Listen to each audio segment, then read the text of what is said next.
एक छोटा सा लड़का नंगे पांव स्कूल जाया करता था। हाथ में एक पुरानी किताब और आंखों में बड़े बड़े सपने। घर में रोटी का इंतज़ाम भी मुश्किल था, लेकिन उसकी माँ रोज़ उसे प्यार से देखती और कहती, मेरा बेटा एक दिन बहुत बड़ा आदमी बनेगा। स्कूल के बाद वो एक मैकेनिक की दुकान पर काम करता था। तेल से सने हाथों से कलम पकड़ता और रात को कमरे के कोने में बैठकर चुपचाप पढ़ाई करता।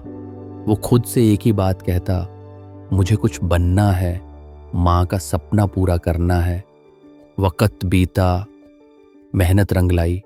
वो लड़का अब एक बड़ा अफसर बन चुका था। गादी, बंगला, पैसा, सब कुछ हासिल था, लेकिन साथ ही घमंड भी आ गया। अब उसे गांव, माँ बाप, पुराने दिन सब बेकार लगने लगे थे। जब माँ ने कहा, बेटा हमें अपने साथ शहर ले चलो, तो उसने साफ मना कर दिया। आप लोग वहीं ठीक हो, मेरी जिंदगी अब अलग है। माँ खामोश हो गई और बेटा अपने शहर की चकाचौंध में खो गया। कई साल गुजरे।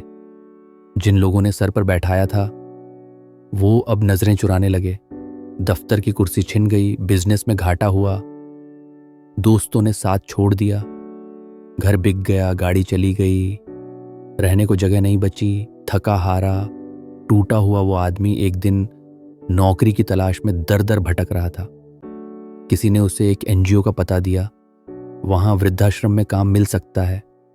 नौकरी छोटी थी, बुजुर्गों की देखभाल करनी थी, पर मजबूरी थी, माननी पड़ी।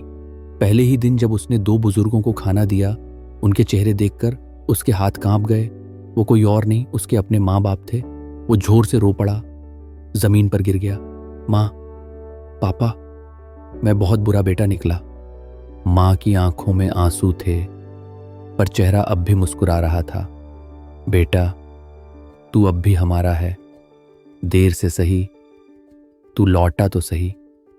कभी कभी इंसान बहुत ऊंचा उड़ जाता है, लेकिन वहीं लौटता है जहां से उड़ान भरी थी। क्योंकि रिश्ते अगर छूट भी जाएं तो इंतज़ार ज़रूर करते हैं। अगर ये कहानी आपके दिल को छू गई हो तो इसे ज़रूर शेयर करें। किसी और की आंखें भी नम हो सकती हैं और शायद किसी का दिल भी बदल जाए। राइज माइंड्स को सब्सक्राइब करें अगर ये कहानी आपके दिल को छू गई हो।